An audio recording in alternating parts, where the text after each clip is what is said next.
Okay, so good day everyone. Today we will discuss Module 3, the assumption of arts. By the way, I am your instructor. I am Lilani M. Olaso. So, let's start with the lesson objective. So, at the end of the chapter, the students are expected to clarify misconception about arts. And we also categorize work of arts based on personal experience. And lastly, we can characterize the assumption of arts. So, before we start, I have here a things to do or activity. So, I want you to watch a movie that you really love or you really like, and you convince someone, it could be your sister, brother, or anyone, to watch it too. You told her that its cinematography and screenplay are commendable because you really love it and you want to convince someone that it is very commendable. But when your sister tried, he was bored watching it and decided to watch the movie recommended by other friend.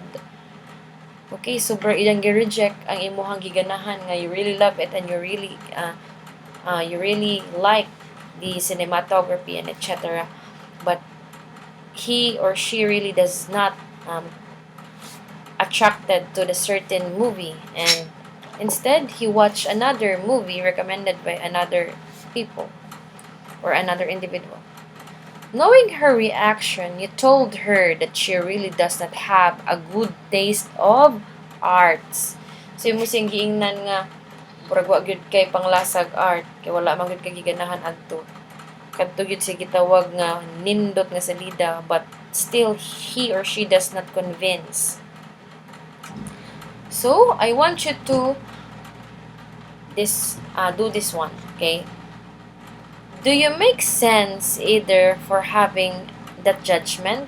Nga may nga nakangawag yun kay panglasa.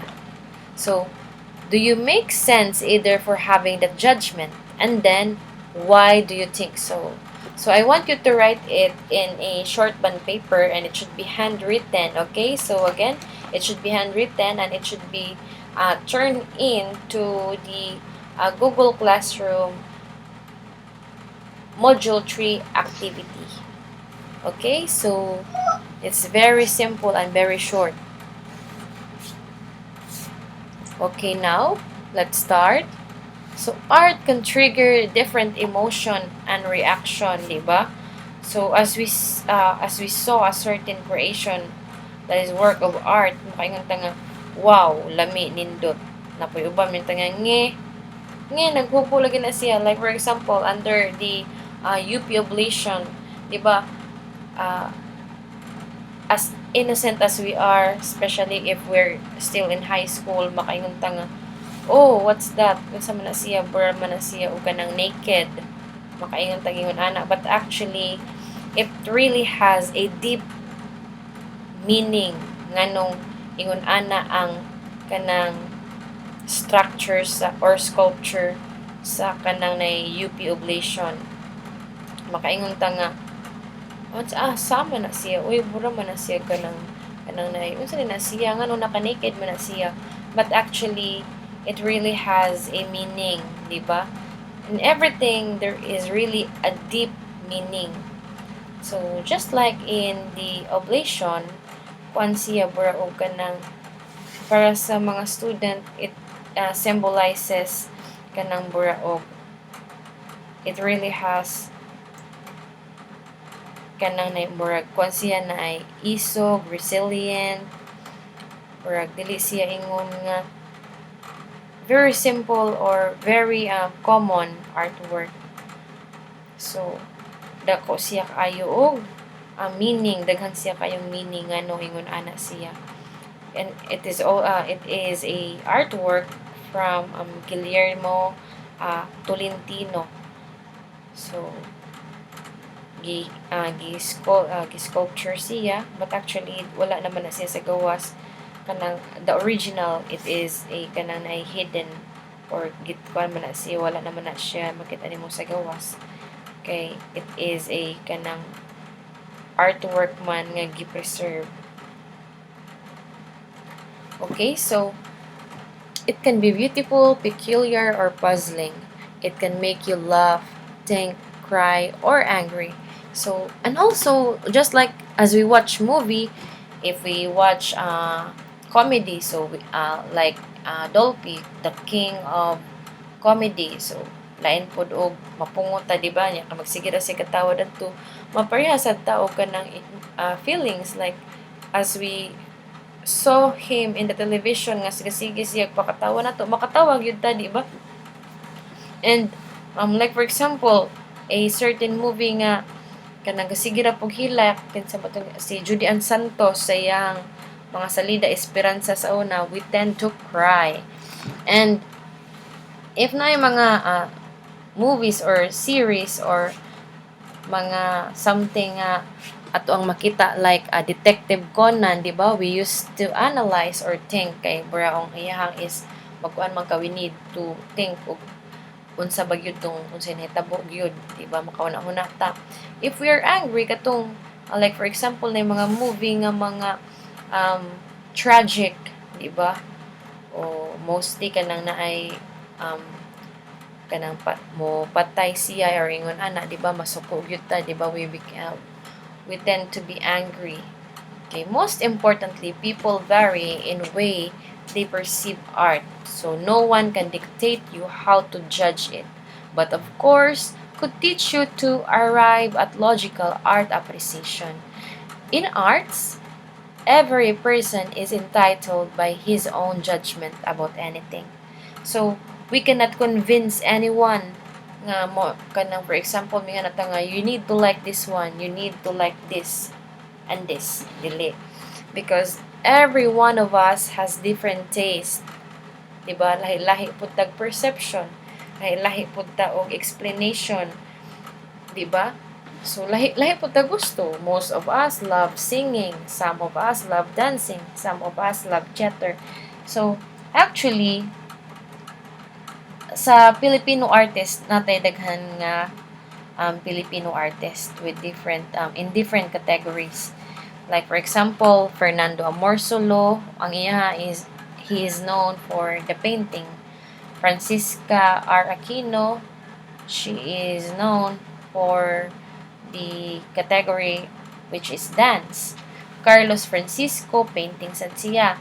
Si Amado Hernandez, literature. Si Antonio J. Molina, he is known under the category of music. Si Juan Nakpil, under architecture. Si Guillermo Tolentino, as I've said, sculpture katong sa UP Oblation. Diba? So, under Jose Garcia Villa, he is known under the category of literature. So, lahi-lahi yun. Film, Manuel Conde. We also have design, visual arts. Sa visual arts, si Federico Aguilar Alcuaz. And we also have, again, architecture. Under architecture, si Jose Maria Zaragoza. We have, under music, we have Francisco Feliciano, Ramon Santos. Sa dance, nata si Alice Reyes. So, daghan ta kayong mga national artists. Diba? So, grabe ang mga Pinoy. We are very talented individuals. So, being subjective, art often many windows of misconception. So, there is also a misconception of art. So, its definition has evolved through ages. As debates about it had been emerging, nevertheless, people have still confused what art is, because art changes over time and context. So actually, art is also it has also innovation. Diba? Sa unang panahon, di ba gani mo gamit lang taog sa man to mga bike. It is also in a artwork, diba? karon dili ra bike.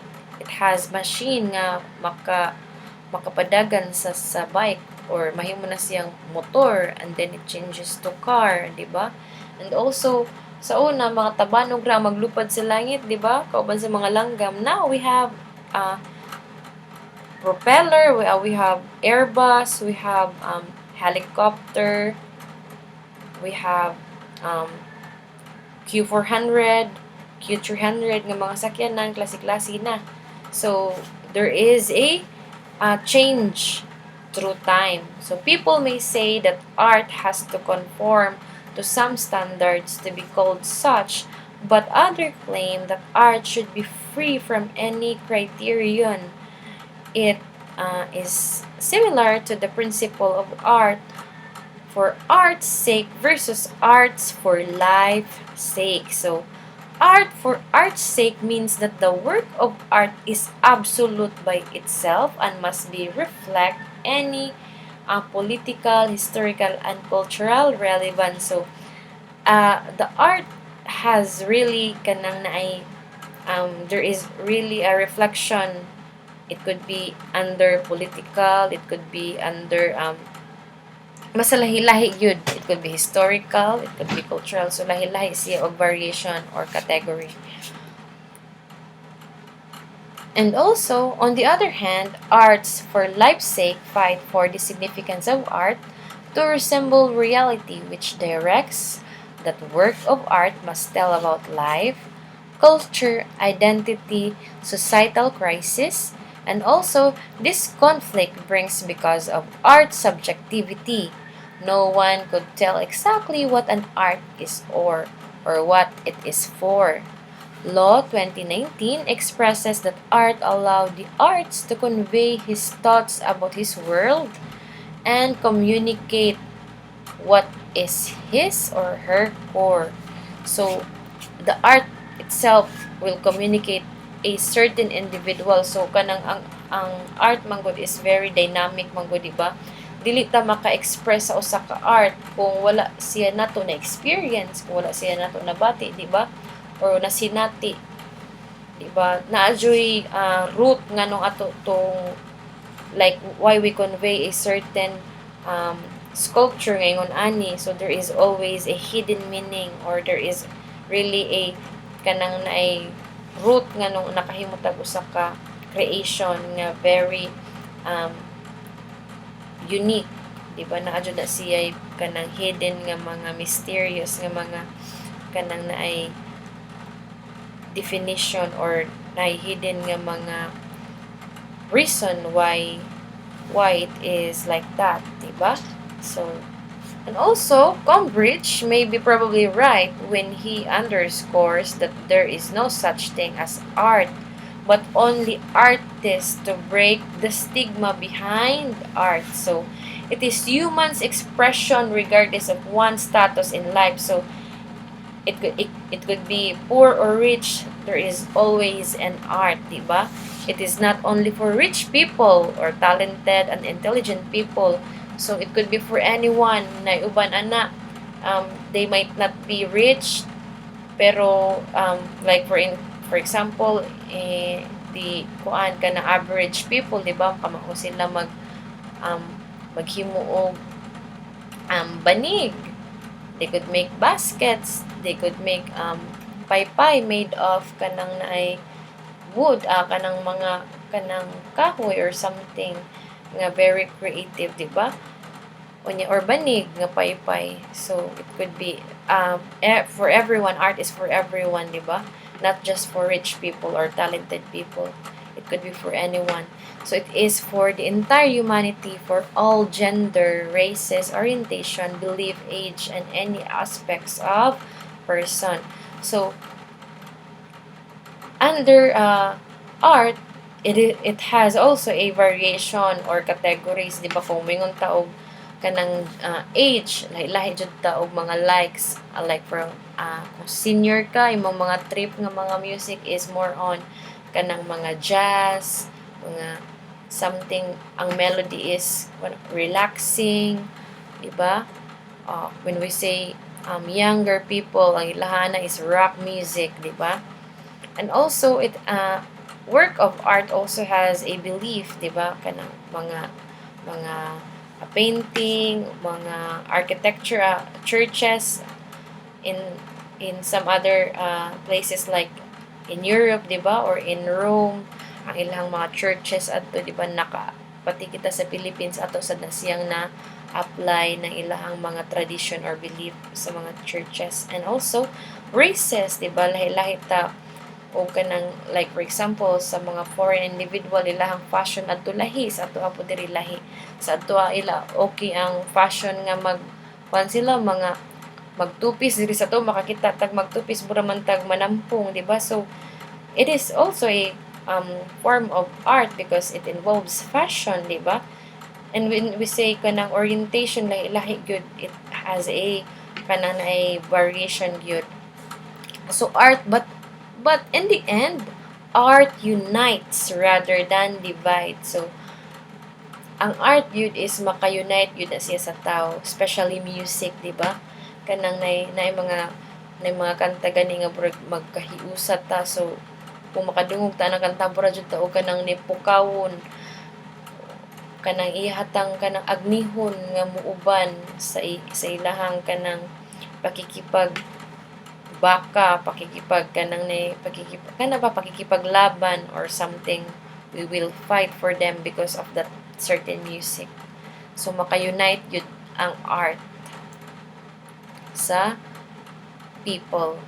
So it does not only refer to painting, dili ra daw ni siya pang painting or sculptures or katong mga carving or garnishing, di ba? Photography, filming, songs, and literature.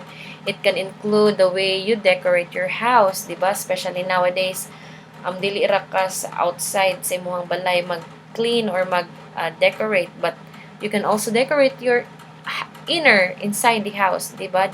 We have the interior designer, di ba?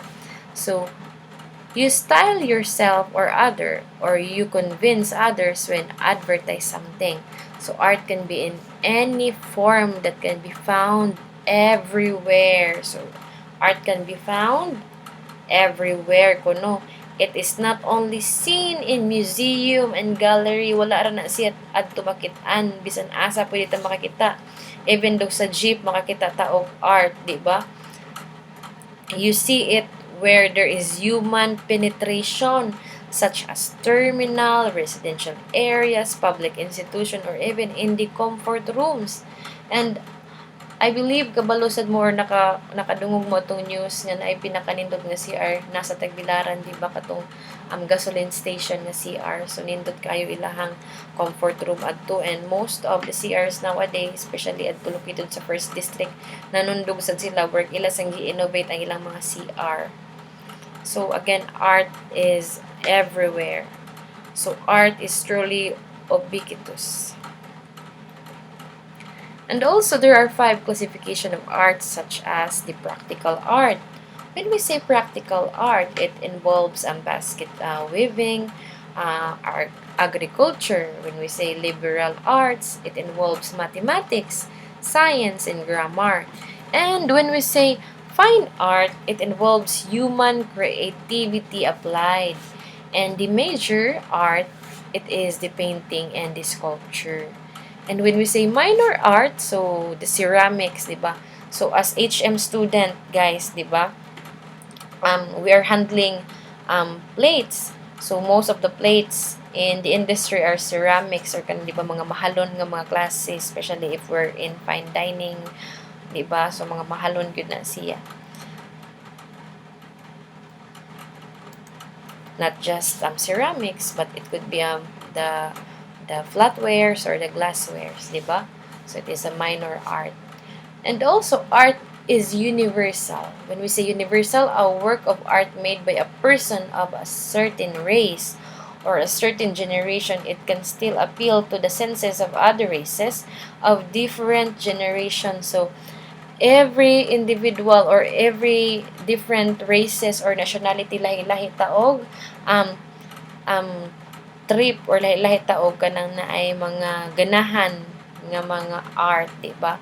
Especially sa Pinoy Atong mga hilig kasagaran ani is we like kaning mga Pinoy, di ba? Sa ato sa Bohol, we love bisrak, di ba? And in Tagalog, they love OPM. Di ba? Kita pod we like OPM also in Visayas. But kanang in US, di ba, ilang ganahan ato nga mga songs is lahi sad, di ba? But kita as Filipino, we really love different kinds of music, di ba? Ganahan gani sa tag K-pop, di ba? Ganahan sa tag katong sa una si Marimar, ganahan ta katong iyang mga kanta sa una. So most of the Filipino embraces different cultures or different kinds of art, di ba? So for instance, the film Aladdin brought many people to the cinema all over the world, di ba? Although it tells about Arabian culture in the past century, it captures the heart of people in today's era. But actually, kung maka-watch ka sa Aladdin, ma-amazed ka sa ilahang mga buildings, ma-amazed ka sa katong um, ilahang carpet, di ba? Sa carpet ni Aladdin, ma-amazed ka sa katong iyahang kettle, di ba? Katong iyahang hikapon para magawas ang genie, di ba? So it is very unique and it is very universal. Dili kayo yung tag-Aladdin katurang mga Arabian culture ang watch ato dili, but it is for everyone. Okay, so art is cultural. So art is an outlet for people to express their various identity dictated by their culture. So arts convey the artist's perception about the generation he belongs because every artist is influenced by people and time. So nganong makaingon man ta nga it influenced by people man. So like for example, people and time nga no makaingon man ta ani because like for example sa usa ka the 1980s nga mga song, so grabe kayo ang mga tao sa una kay hilig kayo sila og katong mga song nga mga unique pod kanang nay mga deep meaning. Karon sa mga millennials kasagaran mura og mga kuan na mga lahi sa pod ilahang mga hilig nga mga music karon kanang naay murag sige nag mga fireworks, di ba? Murag lahi good, sorry, nakakanta ko. But actually lahi-lahi gyud ang kanang kuan, lahi-lahi ag influence sa art through times gyud. Kay ngano man sa unang panahon ang mga singer gyud kayo sa una is kuan gyud more on kanang detailed kayo sa meaning sa ilang kanta, di ba? So kada spoke sa or kada kanta sa usa ka singer sa certain music maigo gyud tanan sa mga lyrics, di ba? Karon ang kasagaran sa mga kanta kay mingon na magatong mga dynamite nga mga kanta kanang murag kanang kuan ba murag wala na kaayoy kanang deep meaning pero mga famous nga mga kanta, di ba?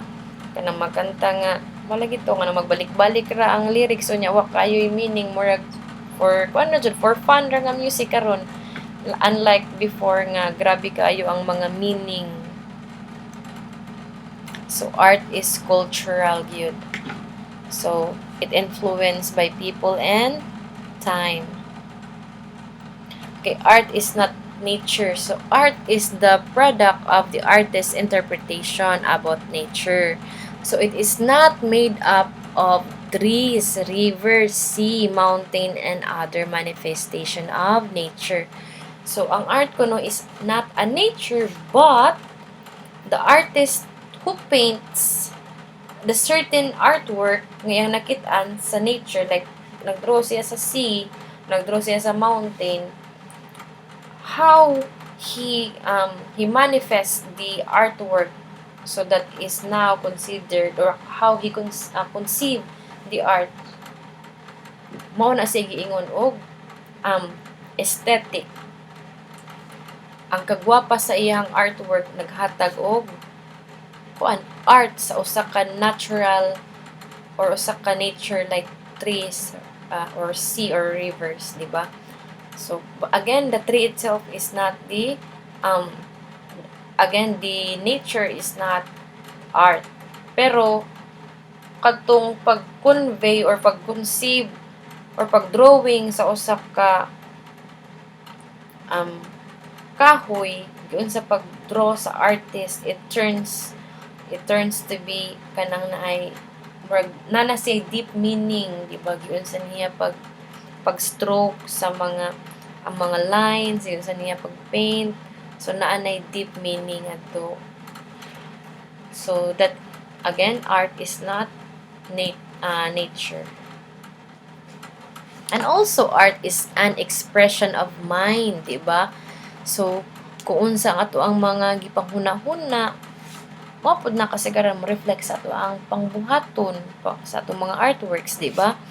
If you are kanang naay, again, so it is where the artist pours out his perception and reaction to what he has seen or indulge in while interacting in his environment.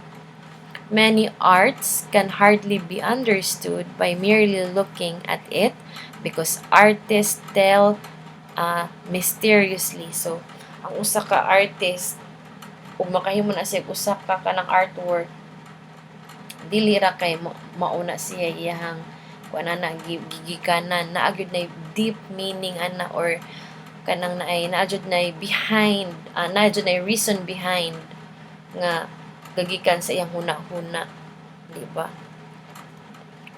Okay, so art is a form of creativity. So arts encourages a person to be innovative in creating work of art or in appreciating it. So again, art is a form of creativity. So kanang most of the people or individual innovate something from very ordinary to extraordinary artwork. So that is creativity, di ba? A form of creativity, turning something natural into something extravagant or something outstanding, di ba?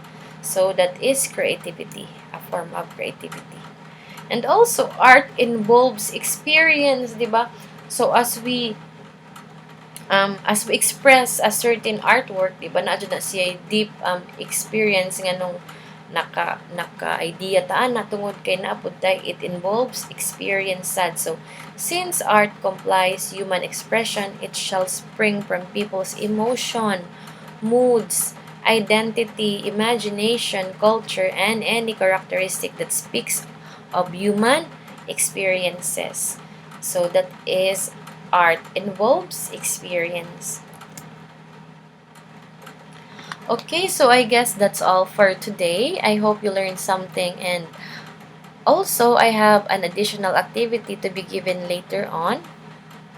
So again, don't forget to answer the first activity, which is the Let's Ponder, and again, I'll be giving an additional activity after you watch the presentation. Thank you and God bless us all. Again, this is Ma'am Lani Olaso. Thank you and God bless.